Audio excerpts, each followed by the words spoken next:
And welcome to CAI Southeast Florida's 2023 Florida Legislative Session with our FLA Committee. My name is Nicole Sancelo and I'm the Chapter Executive Director. With us today, we have Ms. Lisa Magill, FLA Delegate and Legal Counsel with Kay Bender and Ron Baum, Jason Schoenholtz, Chapter Board Member, Manager Member, and FLA Delegate, Michael Poorman, Board Member, Homeowner Leader, FLA Delegate, and Mr. Travis Moore, our Florida Lobbyist. With that being said, FLA Committee, please take it away. Oh, good afternoon, everybody. As we Nicole just introduced us, so we're just here today to talk about the 2023 Florida Legislative Session and what we do as FLA. So Travis, as you already introduced, is the lobbyist for CAI and has been performing in this position since 2009. We couldn't do anything that we do without him. Michael, Jason, and I are all delegates from the Southeast Florida chapter. So we are happy for you to be with us today. What we're going to talk about today is how CAI-FL works and some of the activities that we do through the year. We're going to go through a summary of our 2023 session priorities, and then we're going to go into the actual bills that pass that you need to pay attention to. But finally, we're going to close with how you can become a CAI advocate so that you can participate and communicate with your legislators and otherwise influence the legislation that affects you, whether you're a community association manager in your day-to-day professional life, if you're a community board leader, for how it's going to impact you and your residents as far as your operations are concerned. And of course, if you live in a community association, how these laws are going to impact you and your rights and responsibilities. So first, I think we're going to talk about the summary. So Michael, can you give us a description of like what we did this year? Yes, thank you, Lisa. So welcome, everybody. So during this 2023 legislative session, there were 27 bills that the FLA team tracked and addressed throughout the whole process. The team, to give a composition of what they look like, there were 4 bills of the 27 that the team supported. There were 4 that we opposed. 12 we were neutral, we had a neutral position on those bills, and we have 7 that we're monitoring.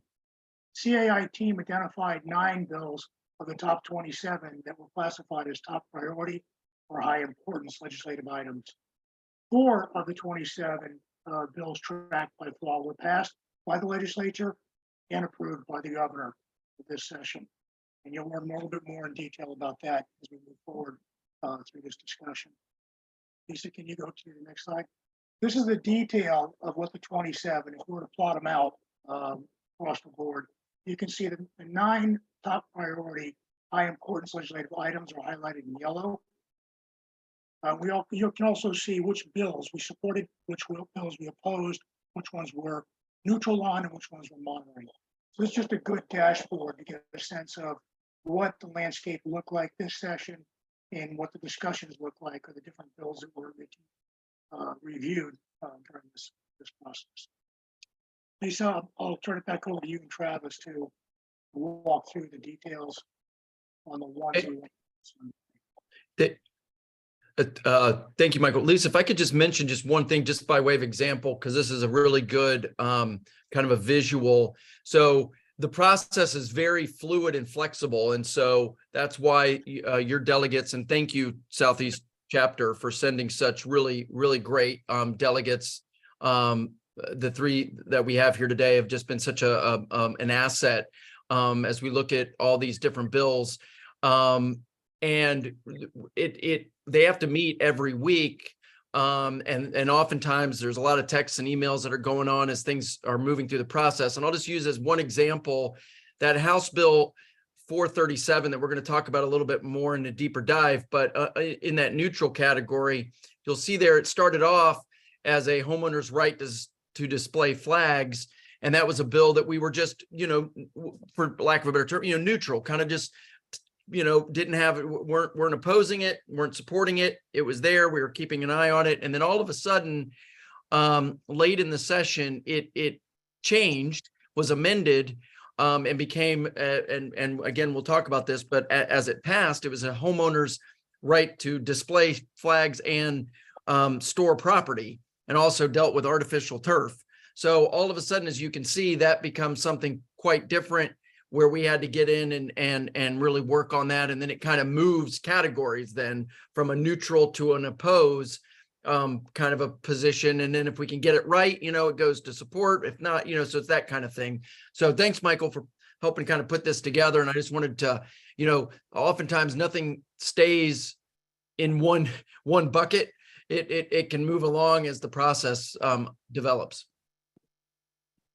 A lot of times people ask, well, how do we decide, what our priorities are? How do we decide what bills to monitor? Of course, we rely upon Travis, very, very heavily, because he knows, or he's got a better idea and a feeling as to what bills really are going to gain some traction.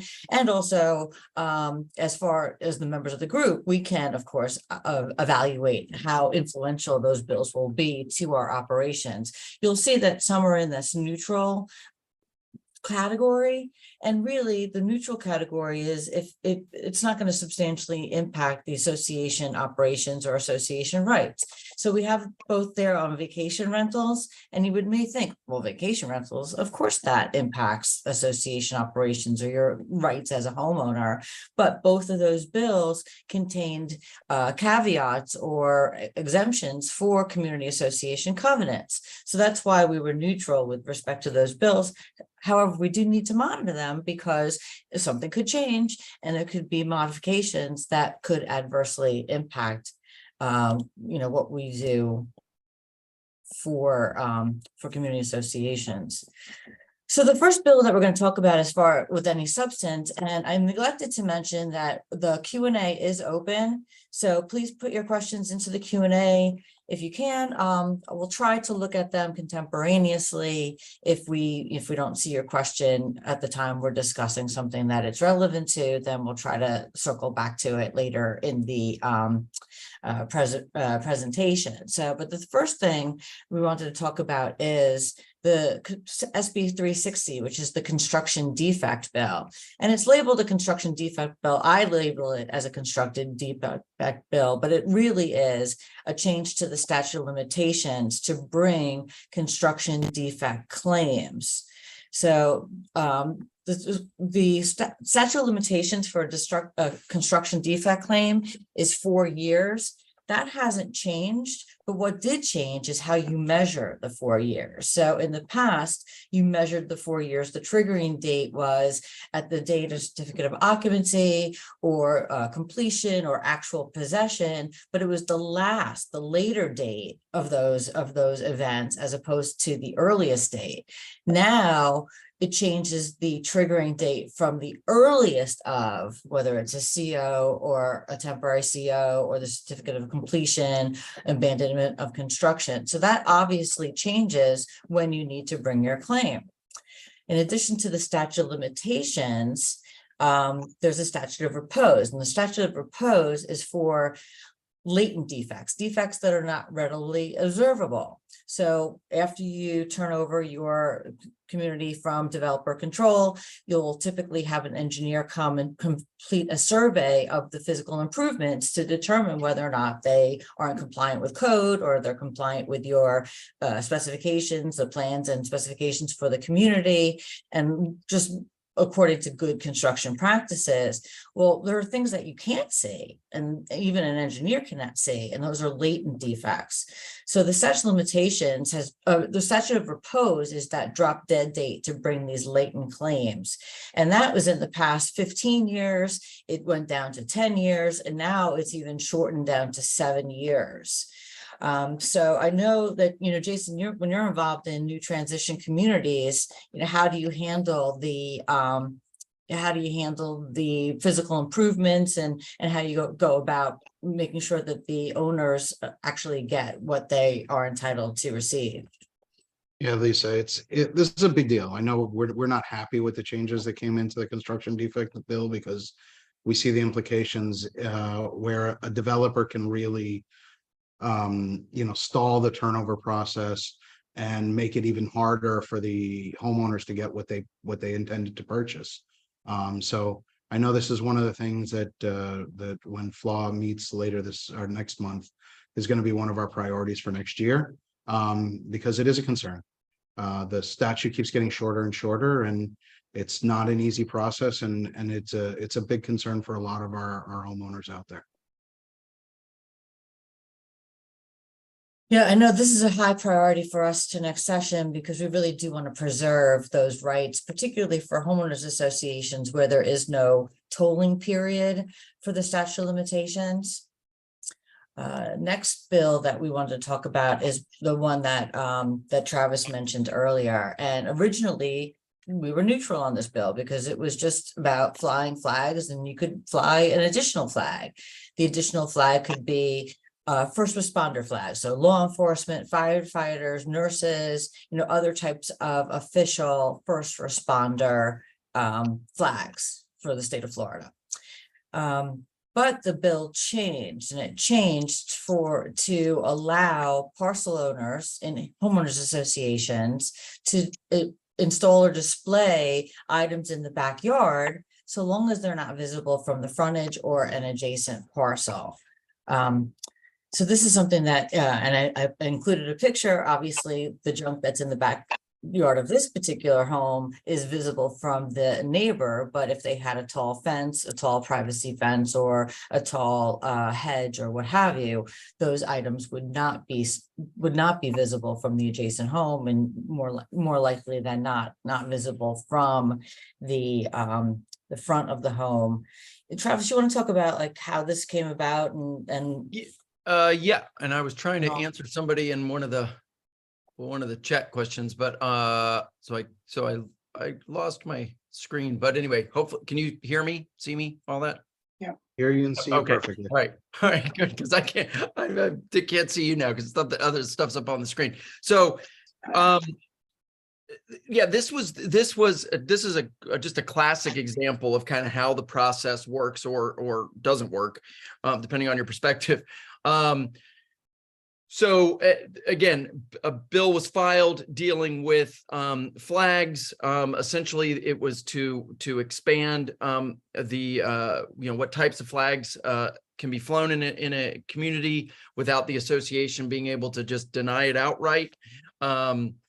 Last year, we had worked with the legislature to open it up to allow for the flying of the Space Force flag, because we needed to add that to all of the other armed forces now that we have the Space Force. So again, we work on these issues. This bill came up. We were monitoring it closely. It was going to open it up for first responder flags. Typically, we are cautious about this, and as everyone knows that works and lives in communities, flags have kind of become the new political signage. So, we're trying to create harmony. So there becomes an issue of, where to kind of draw the line. But this was basically the bill was going to just say, you now can pick one of two. And here's the list of two. And they were adding to that, these first responder flags. And it was kind of funny because one of them was that was going to be added was for the 911 operators. And I happened to be sitting in committee next to the lobbyist for the 911 operators. And he looked at me and he said, what are they doing? We don't even have a flag. And I said, well, you better go. You might want to create one. You could sell it. But anyway, then all of a sudden we noticed that this bill changed, and there was language out there that got filed that said, that an association also can't say no if you wanted to store stuff as long as it couldn't be seen by the adjacent parcel. Didn't define parcel, didn't kind of take into an account, golf courses, maybe a lake, a preserve where you could still see across the way. And it had this artificial turf thing in there that was a little weird. So I went to the sponsor and I said, well, what's the story with this? Maybe we can work on this with you, educate again how common interest ownership works and how you agree to a set of rules, et cetera, that we all know. They said, well, there's a community that we have in our district, said this representative.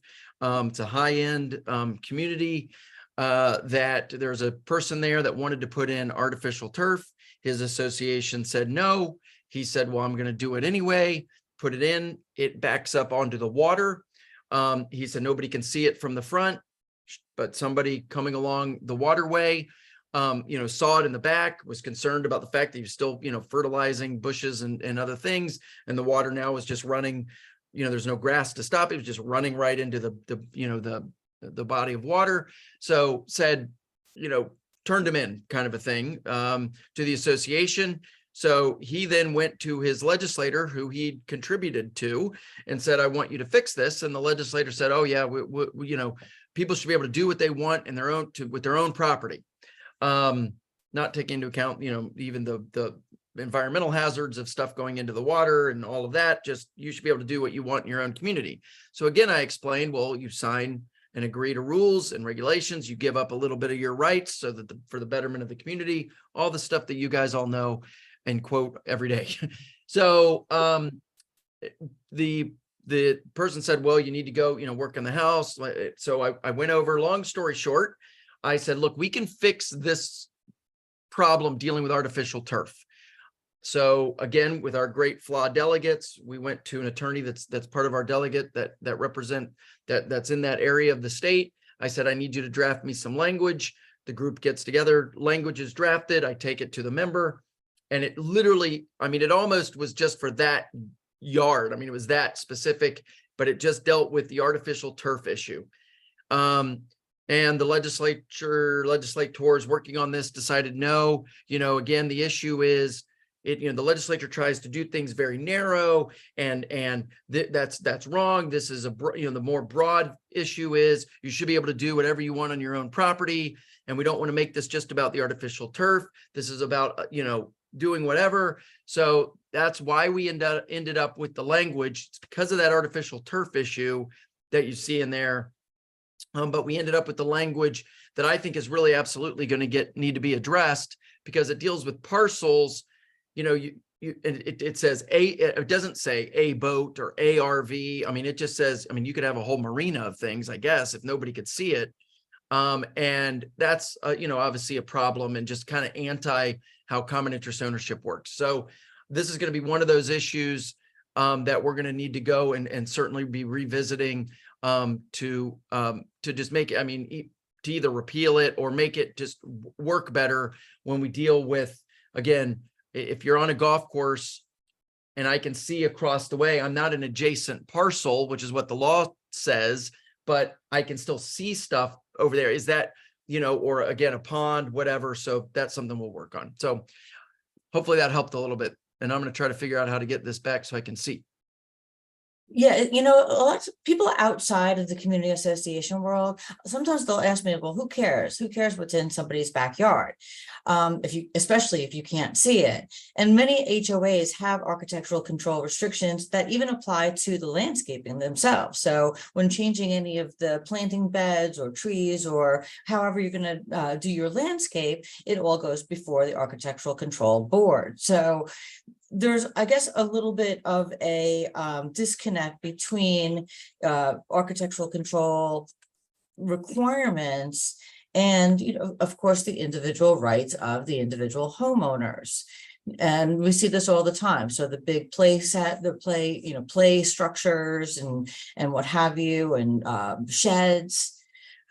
So this is definitely an issue that could create a lot of strife and actually a lot of adversarial proceedings, litigation or going through the pre-suit mediation provisions. And, one of the jobs that we try to undertake from FLA is to, when we're monitoring legislation, is to try to avoid future dispute. So I think one of the big objections to this law, as far as our group was concerned, was, hey, why do we want to now create brand new fights when we didn't have those fights before? So it remains to be seen what concessions can be made in order to make it more palatable for the community associations involved.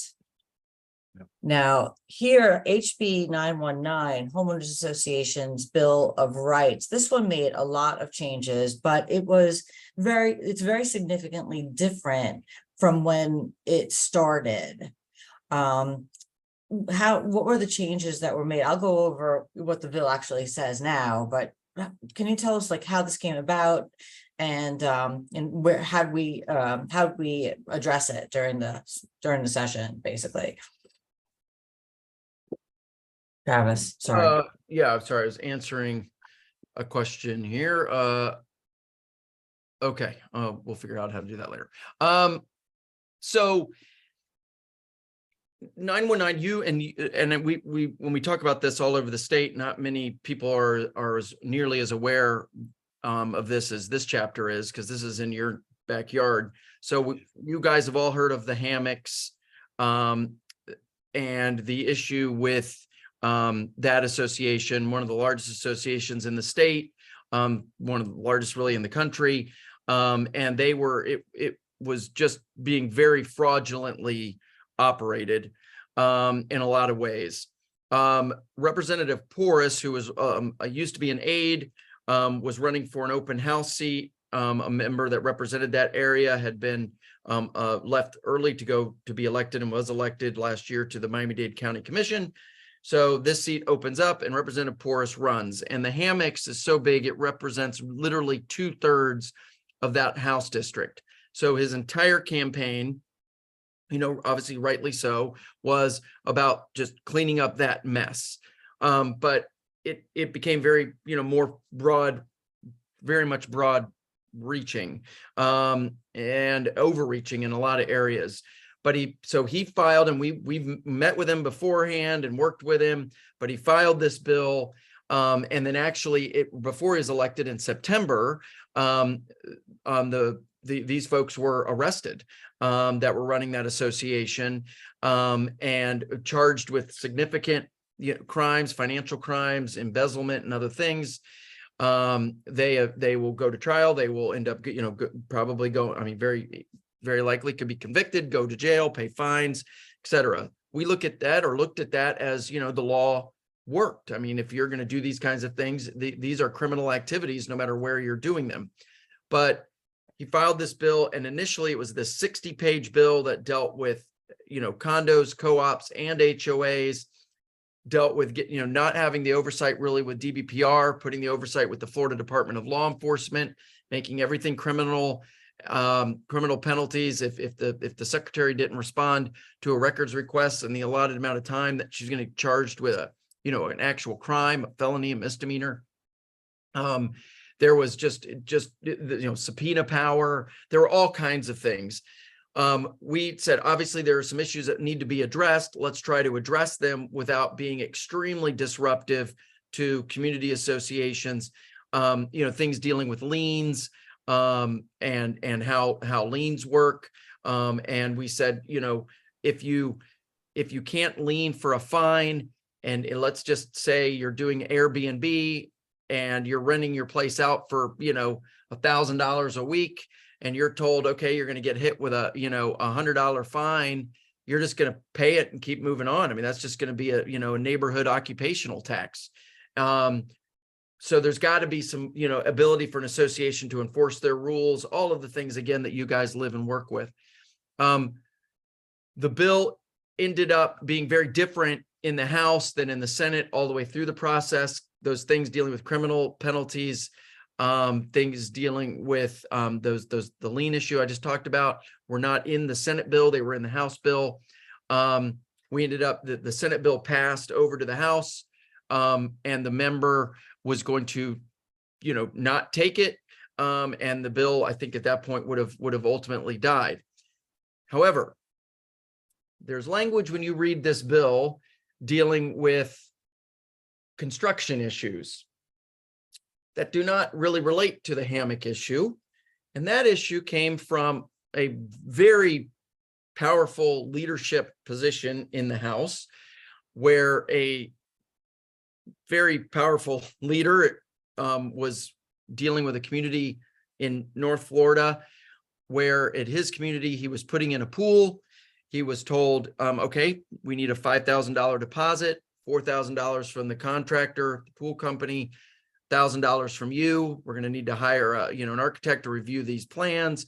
And then the money is to make sure that you don't, rip up, and not replace the yards on either side of you or the street as you're dealing with the construction on this thing and the drainage, making sure all of it's up to, you're doing it according to your plan that we've approved, all of that. And then what'll happen is if that's all done timely, then you get your $1,000 back, but the $4,000 opposite of that. 4,000, if that's all done right, then the construction company gets their $4,000 back, but your $1,000 you do not get back. So this legislator said, well, that doesn't sound like a deposit. That sounds like a fee. So, I want to fix that. And I said, well, again, here are the documents, looked, from his management company. These are the documents you signed. You see here, this is your signature. You approved to abide by these rules. Doesn't matter. We're going to fix that. And I said, okay. So I said, I can work on language again that fixes the pool issue. He said, no, don't worry about it. I'm going to take care of it and just fix it in a bill. And I said, oh, okay. What bill? And he said, this bill. And 919 became the bill that he wanted to put it on. So all of a sudden, by way of the process, that bill got legs and became a bill that we weren't just going to be able to, quote unquote, and I use this in a nice way, but kind of kill in the Senate. This was going to now become a bill that we needed to make sure that was going to go. And so when that Senate bill came over, even though the House member was like, I'm not taking this, this is not what I wanted. He kind of got tapped by, leadership and said, yeah, but there's language in that bill that we want. So the bill then passed, went to the governor, was signed last week. So that may be a lot more information than you want, but again, that's how this stuff all ends up happening. And that's why we are with the bill. When you look at the bill and you see this construction language in there, that's what it's from. I think it's important though, Travis, you're talking about the process, right? And that's right. Kind of what we wanted to talk about a little bit today too. You glossed over it a little bit, but when this bill was first put out there, it was extreme. I mean, it had a tremendous amount of stuff in there that was, as you said, overreaching. And I think it's important to point out that part of what FLAW does, which is great. There's 20 of us delegates from different backgrounds, from me being a manager to Lisa being an attorney, Michael being a homeowner, lots of reserve people, everybody that touches this. And you had somebody whose whole campaign was based on, I'm going to clean this up. And finally, with the work that you do, and maybe a little help of us sitting with him for 10 minutes and all of those things, to be able to move this bill a little bit off of where it was, right? I think it went from, was it something like 84 pages down to 19? Yep. I mean, we're not 100% happy with what's in here. You're absolutely right. But I think it's a lot more livable than had this kind of a body not existed to kind of step in and help right the ship a little bit, or direct things a little better than where they were. Yeah, we had a couple of questions. Well, we had a question that was related directly to this particular bill, and they asked what disclosures need to be made by the director. So the disclosures are very similar to disclosures that are required by the Not-for-Profit Corporate Act or that are required in the Condo Act. And directors and officers, regardless of whether they're elected or appointed by the association, or whether they're directors appointed by the developer, they must disclose any activity that may be reasonably construed to be a conflict of interest. So directors and officers must disclose any activity that may be reasonably construed to be a conflict at least 14 days prior to voting on the issue, or entering into a contract that is the subject of the conflict. And there's a rebuttable presumption that the conflict exists if any of the following occur without disclosure. So if a director or an officer is a relative, of a director officer enters into a contract for goods and services with the association. So if you're a director and you have any member of your family is financially interested in the contractor that's proposing to perform services, and or the director, officer, or a relative holds an interest in the corporation or other business entity with it, which the association desires to do business. Travis, I saw you wanted to say something. I did. Yeah. On the No, no, I disclosure. just was doing that because you were answering it live. Oh, okay. And then I saw two questions on here that I'm not familiar with, because a couple of you have raised a point about registering as housing for older persons. That's the 55 and over. And they were saying that it goes from 5 years down to 2 years. Now, my recollection, and I haven't really dealt with this for a while, is that the Florida Commission on Human Relations did want those disclosures updated every 2 years. And that's really the survey of all your members so that you can prove that you have at least 80% of the occupied residences occupied by someone who's 55 and older. So that's something that I'll need to take a look at, because I wasn't aware that there was a change or that the Florida Commission was really going to be enforcing that. But as far as the financial, I wanted to say, like, if any director is charged, it's not if you're convicted, but if you're charged with one of the following crimes, you're off the board. So that's forgery of a ballot envelope or voting certificate used in an HOA election, theft or embezzlement involving the association's funds, destruction of or refusal to allow the inspection of the official records, really pertaining to the election records, but this says any of the association's official records, and obstruction of justice is provided in Chapter 843. So that's a pretty harsh remedy that's now available to our HOA members, as is the potential for criminal penalties for voter fraud or engaging in voter fraud or encouraging or requiring people to change their votes due to harassment or bribes or threats and what have you.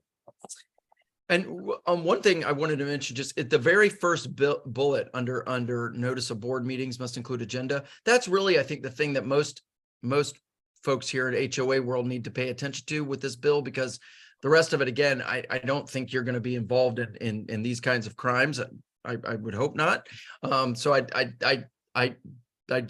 lot of that, if you're operating the way you're supposed to be operating, I think you're going to be fine.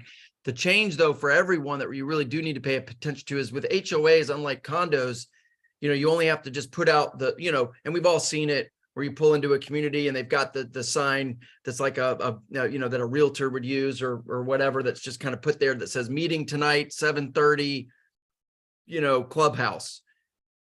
And that's the notice, just that you're having a meeting. Well, now that's not enough. You're going to need to provide an agenda.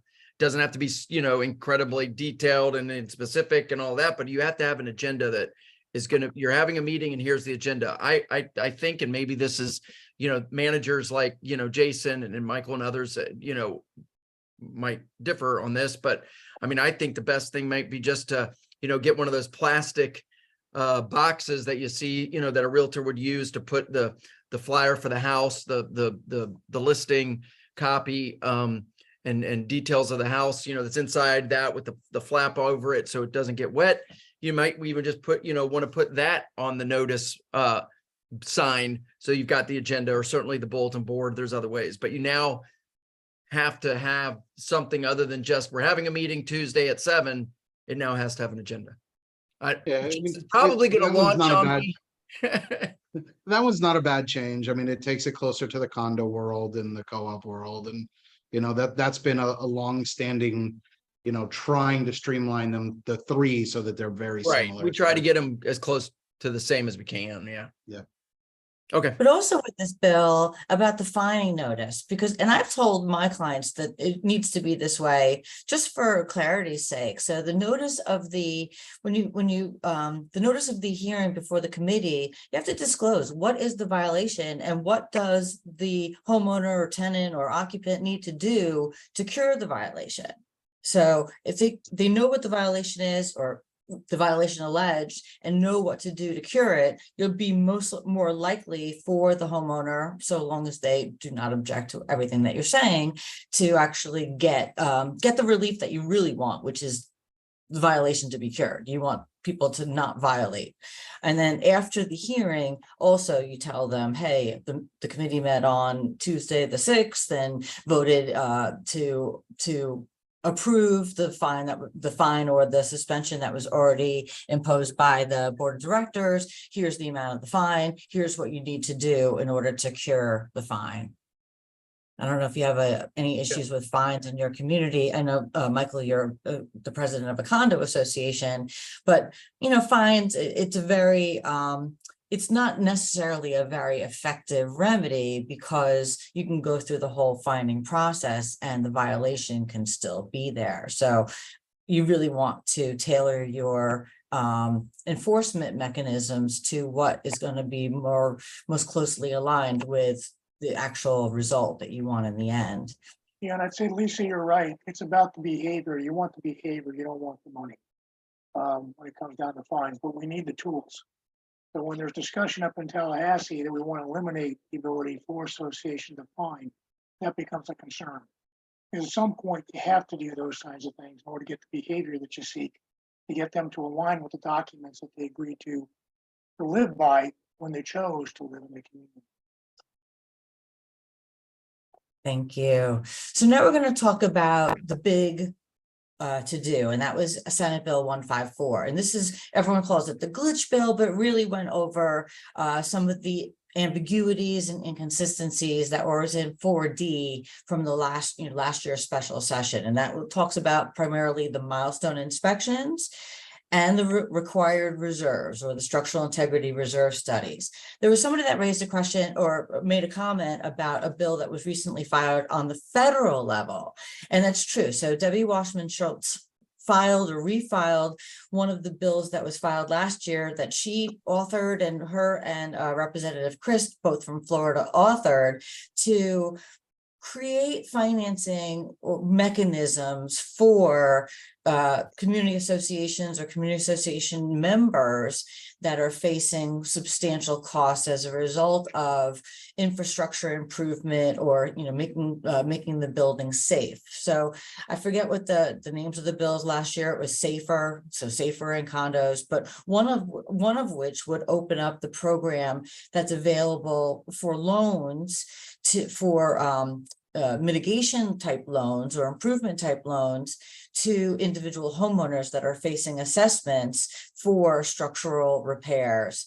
Another one of the bills was last year was designed to enable building departments to have additional funds to implement and enforce these requirements. And I know that our Florida legislators are very, very seriously looking at how to open up the whole financing options for both the associations that have to fund these large projects, if there are large projects, or to fund catch-up reserves if they haven't been funding reserves, or to give homeowners the ability to have access to funds so that they can pay their assessments on a timely basis. We went through SB 154 every week, every day for several weeks, months. So I think a lot of the changes were really beneficial to us as far as the clarity as to what your requirements are. And we're going to go through some of them some of the actual detail real quickly, unless anybody else wants to chime in before we start talking about the actual details. Go through the details. I mean, there's some summary stuff we can wrap up, but I think these were good changes for overall good changes for this bill so that we can move things forward. Right. Right, one of the biggest change was to eliminate the differential for coastal condos. And everyone was asking, are we a coastal condo? How do we measure for 3 miles from the coastline? What does what does the word coastline mean? So now we're not on that differential anymore. Everybody's on this 30-year schedule for the milestone inspections, but the bill does allow a local authority to determine that the inspection needs to be done earlier for various reasons. They have to have reasons for it. And of course, the deadline is still 12/31/24. So if you haven't started and you're on that schedule, then please start right now. But there's a little bit of a catch up for if the building reaches 30 after July 1/22, but before 12/31/24, you have a little bit of a reprieve there. While an engineer or an architect has to be the lead person on the inspection team and prepare the actual report, it's recognized that it doesn't necessarily mean that the engineer has to do every single inspection that's required for the report. You know, there's a team of professionals. And for the structural integrity reserve studies, this was really important. Open up the field so that now additional professionals can prepare those reserve studies. You could be what's called a reserve specialist, which is a designation through CAI, or a PRA, professional reserve analyst, which is a designation from the Association of Professional Reserve Advisors. So opening up that field to more than just a licensed structural engineer really makes it easier for the associations to get these reports done on a timely basis. And on the milestone, Lisa, I mean, that was just, we just followed what their normal course of business is that they do, you know, in any normal construction project. You know, it's the engineer architect under responsible charge. Responsible charge is kind of the term of art that they use for their license, so that, yeah, they can send some, you know, the actual PE doesn't have to go and do it all. You know, Mr. Smith of Smith Engineering isn't the one that goes out on every site. You know, he could send someone else. It's just, it's under his seal, his, you know, his license, his signature, that kind of thing. Yeah, I think this was one of the most important changes made. I mean, we're already going to be struggling to get the structural integrity reserve studies done. So opening up that field to the people who actually do them and Right. have done them for 15, 20 years made a lot of sense. As a manager, I can tell you we struggled to get engineers who were, one, interested in doing the work, and two, available. I mean, the men and women that are doing engineering right now are extremely busy with everything else, including the milestone and other things. So opening it up to the people who really know what they're doing made a lot of sense. And it puts us in line with, you know, what the rest of the country is doing. You know, we were well behind the curve on getting reserve studies done. So I think this is getting us to that point and getting our associations to finally actually do them. And now the education of understanding them is where we're at. But I think this is a huge improvement for our industry, for sure. Right. I mean, before this, there were 11 states that required reserve studies. And, you know, we're the first one that has this structural integrity type reserve study, but required, you know, which I think is something that you should be doing every 3 to 5 years. And then we're now the first one. The other thing is, I just want to, last thing on that milestone, Lisa, you know, the changes that we made, you know, getting rid of the three miles from the coast thing, expanding the scope of who can do them, and then also allowing for flexibility with local government, where if you've shown that you know, have a contract, that you're, and so say you get your contract in place and the engineer or the architect says, I'm not gonna be able to get out there until, you know, February of 2025.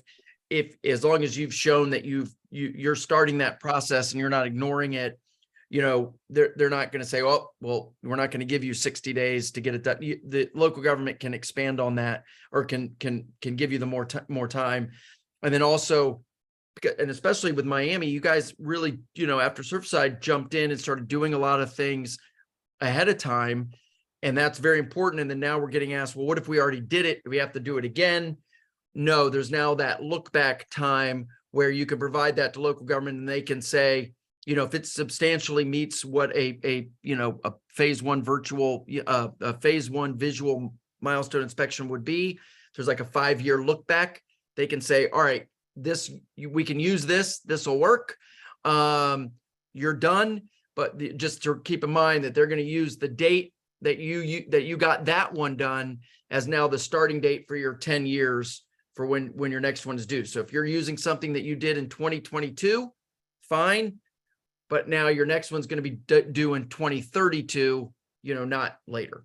So anyway, just wanted to mention those things on milestone before we move on. Oh, no, that's really important because a lot of associations now, especially in Miami-Dade and Broward, where Southeast Florida concentrates Miami-Dade, Broward, and Monroe counties, and we had the 40-year recertification building safety inspection program. So the buildings, the associations are already paying engineers to undertake those analyses, and do you have to pay all over again in order to fill out a different set of forms? Now, there may be different set of forms. The Florida Building Commission is going to promulgate forms for use for these milestone inspections, but as long as the inspection itself encompasses all of the safety or the structural safety issues of the building, then we're hoping that those reports can be pretty much interchangeable, if not just modified, slightly for the purposes of the state report. And we're gonna talk about that later.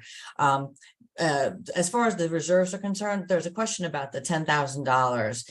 That $10,000 has not changed. It's been in there since 1992. But let me clarify for everybody what the story is with reserves and reserve funding. Now, the 2-story condos and co-ops, you're not 3 stories, so you're not required to do a structural integrity reserve studies. So you're allowed to continue to vote to waive or repurpose reserves even after 12/31/24, but the vote is changed. The vote was always a majority of the quorum participating in the meeting. Now the vote to do so is a majority of the entire membership. So, and you're still required, and you've always been required, to include reserves, full funding of reserves for painting, paving, resurfacing, painting, roofing, and painting, paving, and roofing, and any item that exceeds $10,000. So I'm hoping that even the 2-story condos and co-ops go out and get a reserve study so that when they're preparing their budgets on an annual basis, that they can have legitimate numbers for disclosure purposes. I mean, you as a board member, community leader, you as a CAM, obviously, and you as a homeowner want to know or should want to know what expenses are coming down the pike. Even if you vote to waive them, you're doing so in an intelligent and a knowing way. For the buildings for the communities that are required to have the structural integrity reserve studies, you cannot waive anything that's on the SERS component list. Now, you can still waive your reserves for, I don't know, your tennis court or your bocce ball or some of your, interior lobby redecorating. But again, of course, the vote is majority of the entire membership. And there was a question here about the windows.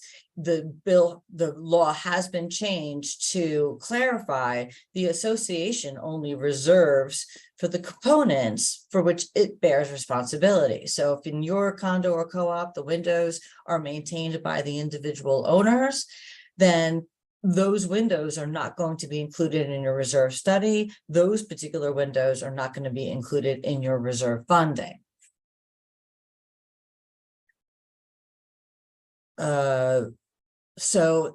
We talked about some of the components that are on there. It no longer includes the floor or foundation, but it's really structural elements. Now, for funding purposes, if you can rely upon your reserve professional. If the reserve professional does not anticipate any expenditures for, let's just say, the floor or the foundation, well, those can be excluded from the report, particularly if they have a component with excess of 25 years remaining useful life. However, if the reserve professional says, hey, listen, you're going to have to put some money into maintenance, maintenance, repair of these items, so you'll include that in the in the report rather than the, rather than a replacement cost for those reports.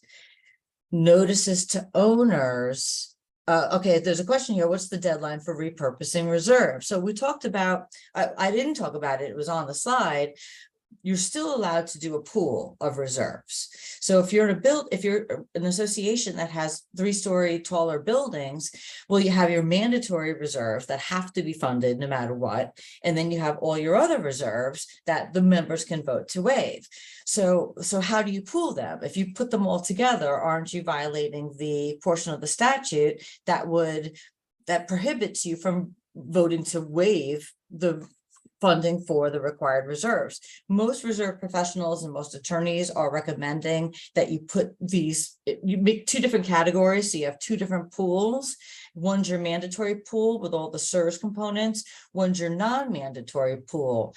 If you do that early, then you can figure out what money you have now, where you're going to be devoting most of your money, and then you can make strategic decisions as to whether or not you want to move money now, because you only have until 12/31/24 to move any money around if you're talking about reserves. And that includes breaking it up into 2 different pools. Yeah. So if right now you have a pooled reserve and it has everything in there that's under the sun, well, you can't just put all of that money into the structural integrity. I mean, that money was collected for everything that's in your pool. If you want to dedicate that money to the mandatory side, you have to do that vote now. Remember, that vote is the majority of the membership.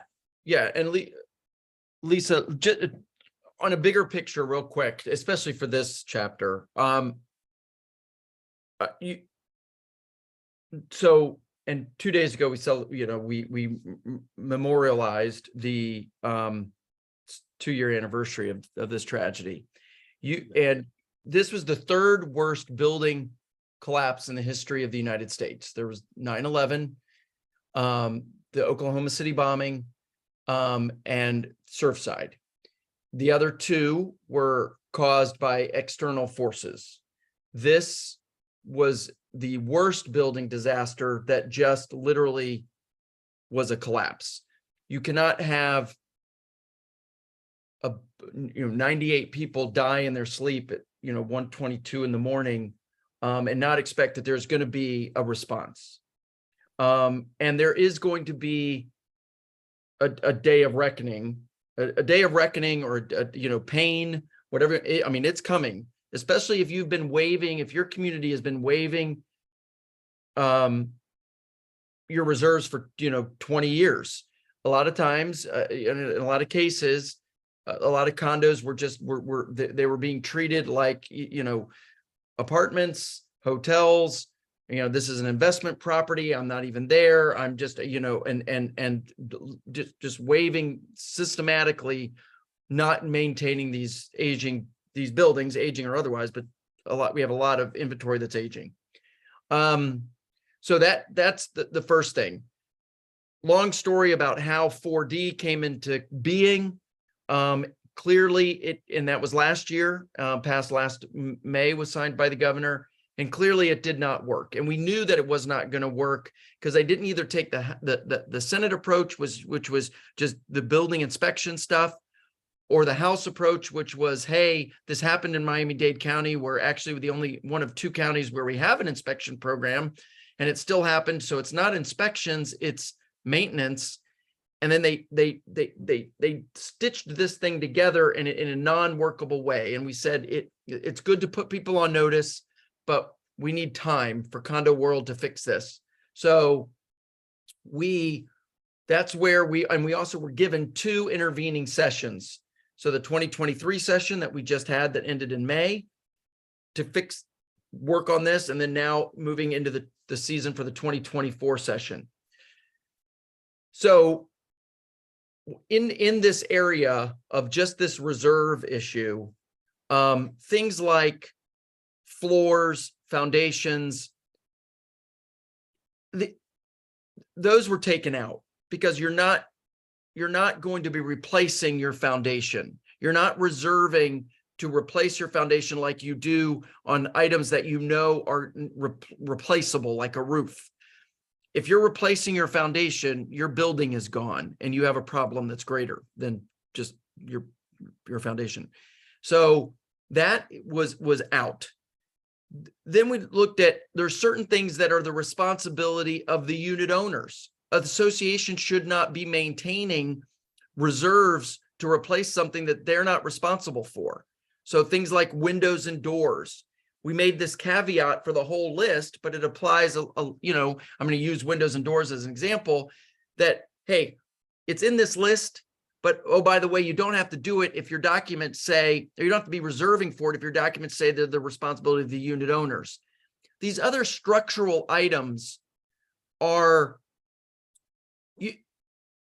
let's look at it like a column in a parking garage. That column is supposed to be there for more than 25 years. So if it has a useful life, that it's going to be there for more than 25 years, or it's indeterminate, like you just, it's supposed to be there forever. So it's going to be 50 years. So if it's that type of a structural item, you're not replacing it. You don't have to be reserving these, you know, oh my God, we're going to have to reserve millions and billions of dollars to replace every column. No, you're not replacing those columns. You don't have to reserve to replace them. You have to reserve to maintain them. Yes, on occasion, you might need, you probably will need concrete restoration work on that column, but you're not replacing it. So you don't think in terms of we're replacing that like you are the roof item. Things even like plumbing and electrical. If you've gotten rid of all your galvanized pipes, you know, on your plumbing, that plumbing system, when your professional reserve study person comes in, you're not going to replace that plumbing. It might be, it's up to code. It's going to be great. You got to maintain it. So those level of expenses are not what I think a lot of associations are thinking. Same with electrical. These electrical systems, if you've gotten rid of all, you know, you've got all copper wiring now, you're just replacing and you're maintaining, not replacing this entire system, you know. And then the other thing to keep in mind is just there's a difference between fully funding and fully funded. If you've got this roof that you've all, 10 years, let's just use easy math, 10 years, it's going to be $100,000. You're calculating a 3.5% inflation, whatever, which I think we'll probably end up settling it down into. I think that's what we're going to live with. You know, you can say, all right, I need to be putting, a little bit more than $10,000 away every year for 10 years to get there. So if your budget, you get into 2026 budget and you've got that, then you're good. So, there's this thought of, oh my God, we have to have all of this money in the bank by December 31st, 2024. No, you still can use the pooling method, but as Lisa said, you're going to want to set up, I think, again, your reserve study specialist is going to walk you through this. But I think you're probably going to want to do 2 pots, because you're going to have those structural items, can move the stuff around there in that pool. But what the legislature clearly does not want to happen, and what was happening and is happening, is people using structural money that should be spent on fixing structural items. They're like, you know what? We've got a couple more years on our roof, on our waterproofing, whatever. We're going to use this for lobby and to retile the lobby. No, you cannot use money from that structural pool and move it over into the non-structural pool. That other pool, by the way, those you can waive. You're going to be able to waive those with a majority vote of the unit owners after 2025, after December 31st, 2024. So starting in 2025, you can still waive that with a majority vote of unit owners. But you can also move those items, that money. You can move, if you could say, oh my God, we need money now for a structural item. You can take money from the non-structural pool and move it over. You just can't take it from the structural pool and move it that way. So it's those kinds of things that I think need to, and we're all stepping through this together. So no questions are dumb, no assumptions are, because this is brand new. This is brand new for the entire world. I mean, we're all learning on this together as we kind of step through this, how this thing is going to work. But I just want everybody to be cognizant of the fact that do not treat this like the sprinkler retrofit thing that has kept getting kicked down the can kicking down the road for 20 years, because that's not happening. This is this is something that's here to stay. We can work with it like we did this year, make a lot of really good changes. We can continue that next year. I think a big focus next year. And by the way, there's going to be a town hall meeting with the two sponsors of this, Senator Bradley and Representative Lopez in Miami on July 17th, 6 p.m. In the Edgewater area, I think. But I think a big part of the next focus is going to be on the financing of this. All right, everybody believes we should have safe buildings, but now how do we pay for it? So now I will shut up and go back to Hey, answering. you know what? That's a perfect segue, actually, because for everyone's edification, the bill that we were talking about on the federal level, Jason posted a link to it in the chat, not in the Q&A, but in the chat. So if you can go bookmark that so that you can check it out a little bit later. But federal law, I mean, nothing happens very quickly on the federal level. So, I mean, as you out there that are looking at having to fund, your monthly payment is now going to be dramatically increased. I can't, tell you that you can rely upon any of these laws because, nothing happens on the federal level all that quickly.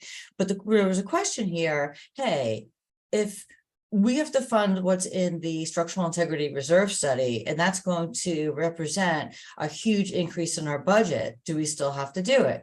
The answer is yes. So how can you kind of hedge against that? There's a couple things you can do.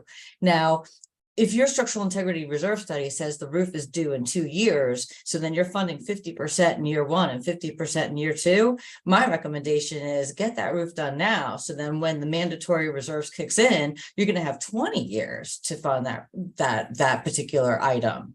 So anything that you can get done now before the mandatory funding kicks in is going to lessen the burden on the owners on a monthly or quarterly basis.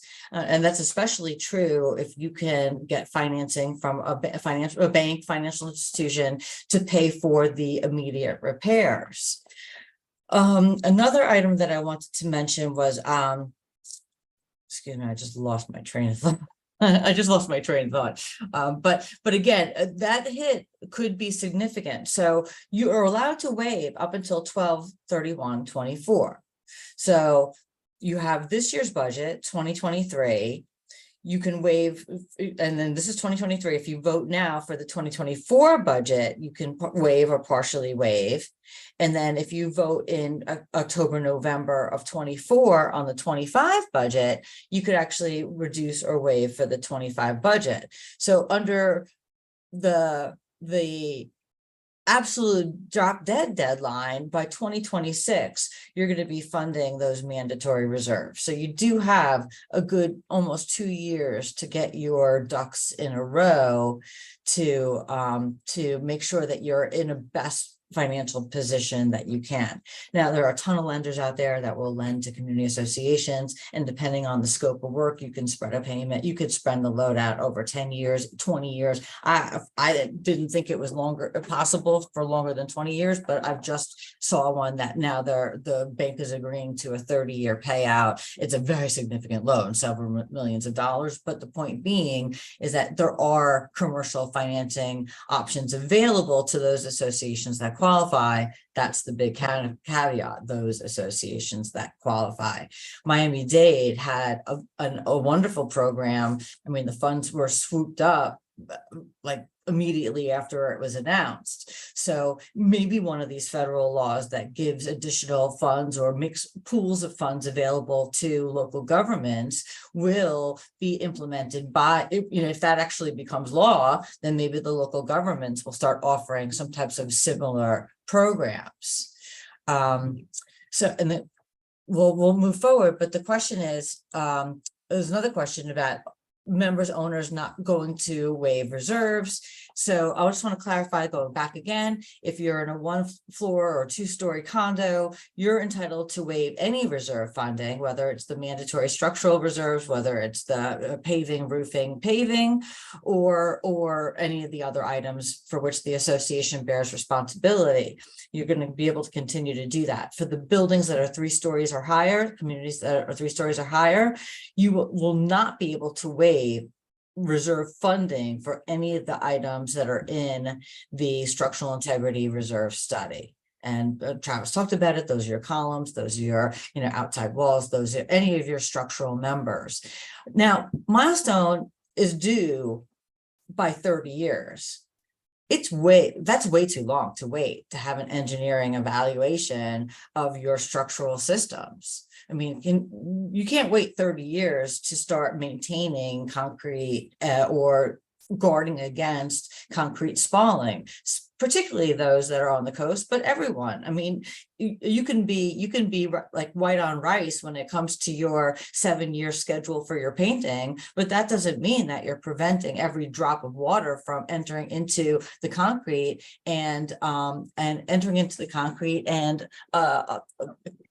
causing to the deterioration of the concrete or rusting of the rebar. So 30 years is the milestone report. That's what you're required to do, absolutely required to do.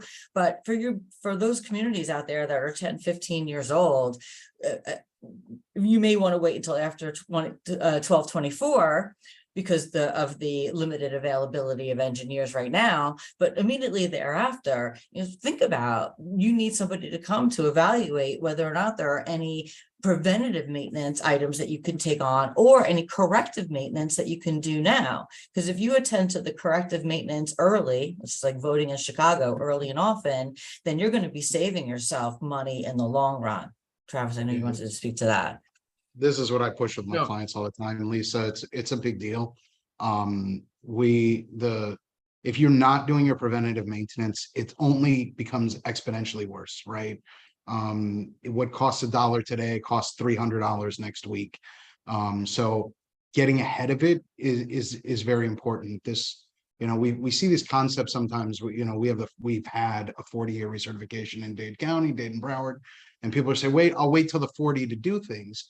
But they're missing the point, right? The point of the 40, the point of this 30-year inspection is that's the latest that we ever want to go. What we really want to see is good preventative maintenance going on every year, every 3 years, every 5 years on a schedule, right? Because we want to make sure that our buildings are properly maintained and maintained at the right price. Again, if we fix an ounce of prevention, a pound of cure, all that kind of all those idioms that are out there, they're real. And everything goes up in cost exponentially. So get your inspections done, get your engineers to do a preliminary inspection. That's not going to cost you anywhere near what a 40-year recertification or 30-year recertification would cost you. But to have them go walk the building and put eyes on it is invaluable in the long run. You're talking about community and what it's going to take to take care of it. So. Definitely. And I participated on the task force. CAI had a national task force that we dealt with building maintenance issues and reserve funding issues. Several of the engineers did a survey of laws throughout not only the United States, but they went on an international basis and looked at, protocols from Singapore and Canada and all over the world. And there were actually studies done to say that if you defer maintenance, especially when it comes to concrete restoration, rebar, any of the structural type work that's involved, it doesn't just go up 2 times or 3 times. There's a 10-time factor increase in the amount of money that you'll spend. So by failing to just attend to like one tiny little spot of rust that you can see on a wall, well, you don't know what's happening underneath there. If you can just attend to the spot as soon as you see it, then you're limiting the amount of repair that will need to be done immediately, and that will lessen the amount of repairs that will need to be done when you actually attend to the repairs. It's a very, very good point. Okay, so notices. I'm trying to watch the questions, but you guys are coming in pretty quick. So the notices, now this required. So if you're a community leader, you get the notice from the building department that you need to get that milestone within 14 days of receipt. You got to get it out to your members and tell them when your report is due. Then once you have the report prepared, you have to mail out or distribute the inspector prepared summary at least within 45 days of receipt of the inspector prepared summary. You also put that, that's also sent to the building department. And of course, you post it on your website. If you have a website, you post the full report on the website. So there are time considerations for this work to get done. And we already talked about this, that the association is only responsible to reserve for the building components that it maintains. Travis talked about this already. So this is the look back period. And this, I know this may be tweaked a little bit further, particularly once the building commission creates the specific protocols for these milestone inspections. But suffice it to say that, thank goodness, if you've done it in 21, you don't have to do the whole thing over in 24 or by the end of 24. And the engineer that you worked with in 21 and 22 should have a familiarity with the building, particularly if you did major repairs after 21 or 22, that they were supervised the repairs. So they'll have a much better handle on what the needs of your building. For the multi-use buildings out there, again, the most important thing is that you have to reserve and you have to have the milestone and pay for the milestone for the portions of the building that you maintain. Now, it remains to be seen if you have a building that's multi-use where there's a retail component, maybe a hotel component, maybe, the condo component. It remains to be seen how the logistics of how you go about commissioning the report or hiring the engineer to prepare the report, but I think that's much lesser of a problem than it is, or the notion that you as a condo where your only portion of the building would have to pay for a report for the entire structure. Lisa, we outside. wanted to make it very clear. Representative Lopez from Miami was very concerned about the fact that she's like, what if there's a building with some retail at the bottom, you got the hotel, and then you only have, maybe a few condos that are in there at the top. Do those condos now have to pay, because that's, the residential portion of that, do they have to now pay for the entire thing? And no, it's now can be divided up, because obviously that hotel and the retail, they're all part of that building's envelope. And so that was a big concern for her, to make sure that that's all properly done. So your association attorney will now be able to help walk you through how that's going to work if you have a mixed use building. Right. So we do have some other questions. We didn't talk about disclosures. There are disclosures that are required. So there are developer disclosures, just like the box of other developer disclosures when you're buying a brand new product that's a brand new building. There's also non-developer disclosures. Now, these disclosures are really in connection with the sale. So the seller the onus is on the seller to actually give the buyer the disclosure. But I know that, more likely than not, that they'll be coming to the association to ask for copies of these reports or copies of the structural integrity reserve studies. So you have, as management out there, now's the time to think about how you want to plan for that. How can you make your life easier when it comes to all these requests that may be coming in, daily basis? Yeah, this is definitely something that's expanded our scope of work, among other things, in the association field. So you want to make sure you have all this stuff together and ready to be put out. If you're using a digital platform, it's fairly easy. If you're going more old school, you just got to have everything ready to put together. But there's a lot of great digital platforms out there to do it on, to make the managers' lives easy, or the self-managed communities' lives easier as well. Yeah, definitely. So what, I forget, what are we on time? Do we have like 15 more minutes? We have plenty of time. I think we Oh, have we have until plenty of 2 o'clock. So Okay, good, good, good. For some reason, I thought it was an hour and a half. So tell us what you think. So please scan this. We're going to send out, there's a lot of questions. Can we get the slides? Yes, of course. We're going to send out a copy of the slides from CAI. We'll also send a survey for you to take. But one of the questions on the survey is, let us know what you as community leaders, community managers, community residents really feel is important. What can we do? Or, let's have your voice heard as well. And two other things I want to mention before we go direct to questions. Hey, if you're not a CAI member, thank you for participating. If you are a CAI member, thank you for being a CAI member, and please get involved. We love, love everybody to get involved. The bigger the voice, the better. We have a very, very active chapter here in Southeast Florida, where the events, monthly events, social events, education events, and the like. So there's a whole lot going on here in Southeast Florida. But for those of you that are not signed up on the Advocacy Center, here's where you'll get your action alert. So if you can go right to the Advocacy Center on the CAIonline.org website, click and then enter your email address, so that when there is an issue that is applicable to your area or to the state of Florida, then you'll be notified and you'll have the ability to participate.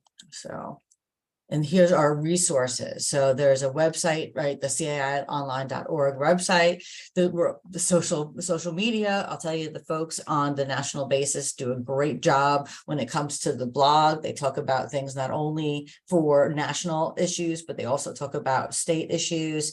And then there's information on Twitter. So if you follow CAI Advocacy on Twitter, you would know about that Wasserman-Schultz bill that was recently filed. And then, of course, there's all kinds of other social media opportunities. I think that's the bulk of our presentation. So let's go back to the questions. Now, there was a couple of questions Can I hit on something, Lisa? Go Before we go to ahead. I'm questions? sorry. Go I think ahead, Jason. and unfortunately, they just started doing construction behind me, so I'll be quick. I think my biggest takeaways from this legislative session were that this isn't going away, right? I think a lot of associations were waiting to move forward with the reserve study or the milestone inspection to see that it was going to get changed, as Travis said, like the sprinkler issue that kept getting moved. This isn't getting moved, right? We as the people who do lead these communities in our different roles need to make sure that that message is getting out there. They can't wait. They need to get in line. There's only so many professionals, even with the expansion, that can do this work. And so you need to make sure that you're taking it seriously and getting in line. I think the other thing that was a big takeaway was, this advocacy stuff really works, right? This is my first year participating, Michael's first year participating, and he and I have talked about it a bunch. And, being involved in the process, be it from the emails that Lisa was mentioning a minute ago, where you just sign up as an advocate and you put the message out when it's called for, to things like going to Tallahassee, like we all did. It really does make a difference. I mean, just in that crazy HOA bill that we talked about earlier, that went from something that was out of control to manageable. There are a number of things that were changed in all of the other bills. So for those of you that are not involved, even on just an email basis, it's really worth it. It's not hard to do, and it really makes a difference. It makes all the work that Travis does up there easier if he's got some support in the background to say, look, here's the 500 people that agree with what I'm saying. I'm not just standing here by myself. Right. Absolutely. That's a very good point. Travis, you want to answer that, Yeah. or Michael? No, I'm trying to find this list. But anyway, I put the link, the list I sent. Somebody had asked about the list of structural items, that G list, and when I copied and pasted it, it did not copy and paste the strike through and the additions. So I just put the link now in there.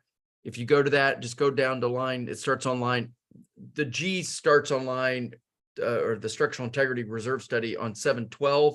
But if you go to 720, that's where the list is, and you'll see that it's struck. Now that it's signed by the governor, it'll become a chapter law. And so now when they reprint they republish the statutes soon, all that stricken and line, that'll all be out and it'll just be what you need. But anyway, you can see it there where floor and foundation is out.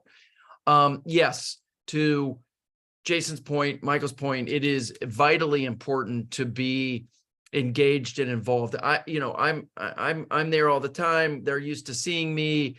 It doesn't make nearly the impact as when people from that district, from that area come in, especially if you're from their constituent.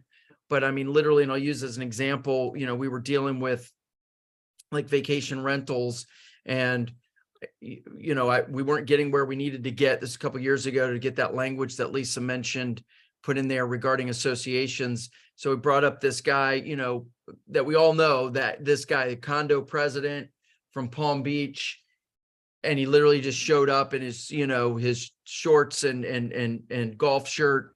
And he was just, basically pissed off that he had to, not play pickleball. And he was there, like, I cannot believe I'm having to deal with you idiots. I got a pickleball match. I'd signed up for the court. And like, all of a sudden it just, they pay attention because they all have this guy in their district, this guy, this gal, that's that condo, that association person. And they know, that this is the person that's going to go back and talk to all of their residents about how receptive or not receptive. So it is very important when we send out these alerts. We're trying to do a better job because things move so quickly, doing a better job of sending out the alerts that Jason mentioned. But I will then walk the halls and they'll be like, oh my God, you've got to tell them to stop. I mean, I'm getting thousands of emails, and I'm like, really? Oh my God, I'm so sorry. I didn't mean, and literally I will go out into the hall and call back to the Jasons and Michaels and say, you guys, keep it up, send more. Because if they're telling me that it's bothering, that they're getting it, we want to double down on that. So it's very important. So thank you for being not just a part of this, a puzzle piece, but a very important part of this. Well, yeah, thank you for all your effort. I'll tell you, he says that things move quickly. Things move very, very quickly. We can have a discussion via text message at 6:30, and then by 8:30, everything is different. Everything is different. So it does move really, really quickly. Few clarifications. So that 360 that I talked about, the statute of limitations for construction defects, that applies to all types of properties, not just community associations, not just condos, but it applies if you're going to be building a commercial building or what have you. So those statute of limitations are now modified for everyone. But there was a couple of questions about 919 and the notices and the enforcement process. So it remains to be seen. Right now, the HOA, right now that law is in effect. So HOA notices need to be posted in a conspicuous place on the property. Pretty much what I've seen is that means at the entrance. So if you have a controlled entrance or you only have one or two entrances to the property, there's typically either a sign or an open, an item that you can open where somebody can place a sign says, and in the past it always said board meeting 6:30 at Clubhouse or board meeting 7:30, what have you. Now that you do have to post an agenda, the question is, and I really can't answer it that well, but if the notice is posted besides the sign on the lawn, it's posted at the clubhouse and the pool area, does that count, or does it have to be posted on the lawn sign as well? Really, we're talking about the agenda now. Really, it just needs to be posted in a conspicuous place on the HOA property so that people can, know what the board meeting what will be discussed at the board meeting, so they can decide whether or not they want to participate. And another question talked about the enforcement issue from 919, and that's the fine.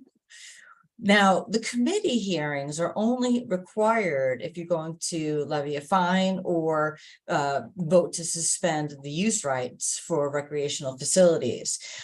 Many of you may have enforcement committees that participate in various ways. And however you set up your enforcement committee as far as investigating the violation or providing a report to the board of the violation or making a recommendation to the board whether to pursue further action on the violation, that's separate and apart from the fining or suspension type committee. So the question here was, how can a violation go from the board directly to the attorney, directly to court or arbitration or what have you? And that's because there are no requirements for a committee to determine whether violations exist, or to determine whether a fine is appropriate or a suspension is appropriate, unless the board has levied a fine or imposed a suspension on use rights. So,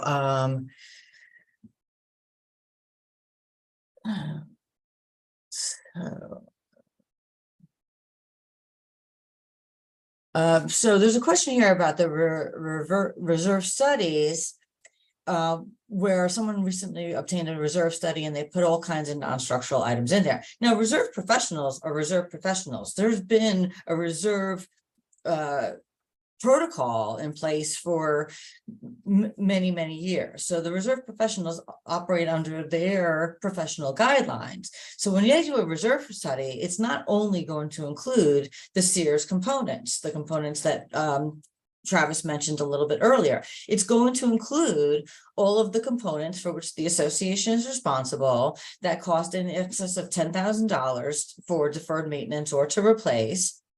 And the question is whether you're going to fund every single thing on that whole list, or whether you're going to solely fund the mandatory items, or whether you're going to do some type of a hybrid type approach. So your reserve study is going to include the other items, your other components that you maintain that are on a life cycle. We're not going to expect the reserve professionals or engineers to change their standards for the reserve studies based upon Florida law.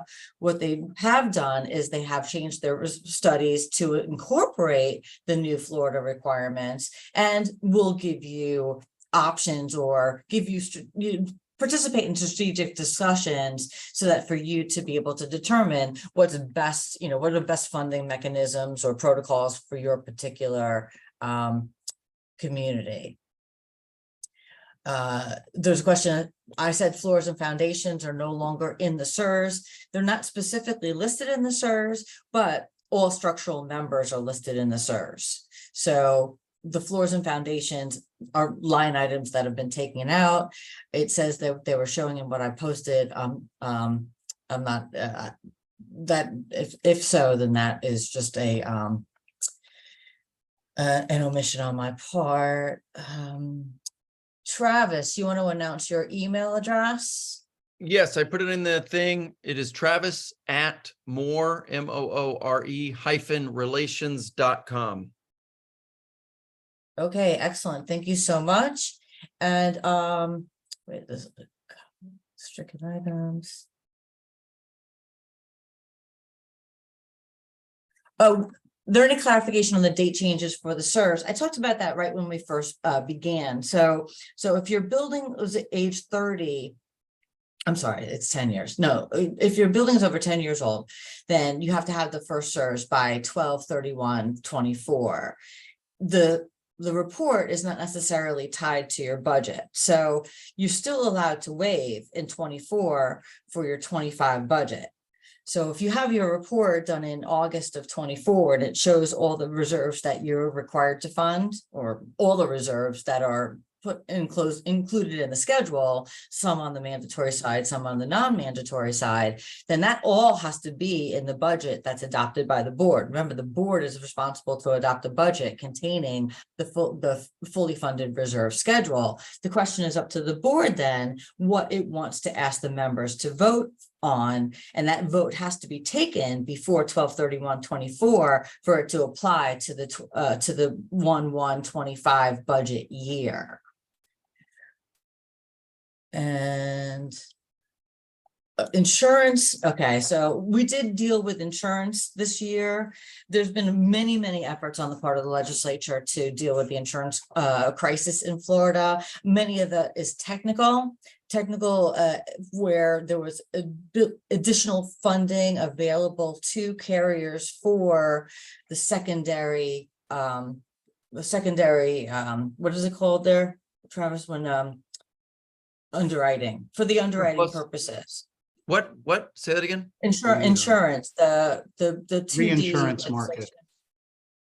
Right, the reinsurance market, I'm sorry. So Okay, yes, yeah. so there is now additional funding available for reinsurance to admitted carriers. Now, not all of us are using admitted carriers because we have very few admitted carriers here in the state of Florida. So they have to start doing additional things. This year, this 2023 session, and actually from the special session from 2022, they did make some improvements that people think they are going to, that are going to help, like eliminated the assignment of benefits and otherwise put some constraints upon policyholder claims.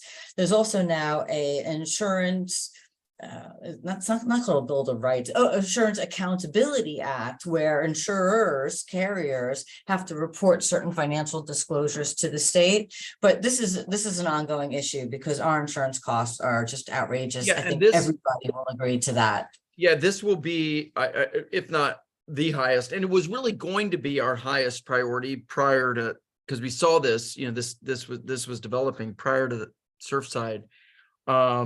But this will be the highest priority. I can only imagine going forward. So certainly, and we're going to be relying on all of you to be helping us tell this story of what's happening, especially in this commercial residential market. I mean, it's just Citizens is kind of it if you want to be in the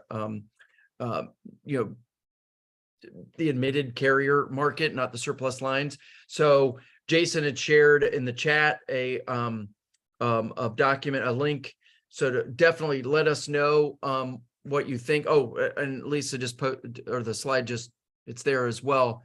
So let us know so that we can make sure we're tracking with you, and we'll be meeting, I know, as a group July 29th in person for that day-long kind of planning session. So that's important to get that in by then.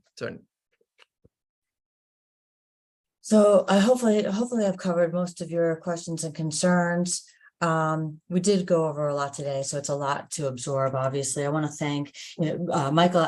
Both Michael and Jason are new to the Florida Legislative Alliance this year. Both have participated and gave a ton of input. This is my first year back joining the Florida Legislative Alliance. I've been participating on the federal level for several years, so I was very pleasantly surprised to see not only the number of participants, active participants and delegates, but the breadth, the range of experiences of our delegates. We have homeowner volunteer leaders, that's always crucial. Of course, community association managers, insurance professionals, an architect is now very active with our group. We have accountants, obviously, and the insurance professionals right now are relying upon to digest what's going on in the insurance world because it is complicated. So anything else? We will be sending out a copy of the slides, and we thank you for participating. We know it was a little bit of short notice, and please make sure that you scan the QR code so that you can send in your survey results. Any final concluding thoughts, guys? No, just thank you. No, I just thank you, Travis, for all the work you do up there. It makes a big difference, obviously. Yes, it does. I'm happy to be a part of a group of people who really care about what's going on in our industry. And then the last thing I said is, get ahead of it, guys. Get moving. Go to CAI's go to our local CAI website, find a reserve professional, call them today and get in the wait list because there's lots of work to do. Well said. Thank you everyone for your help and for putting this together. And thanks for the, I mean, at some point I looked down there and there was like 100 and some people. So thank you for taking the time to show up,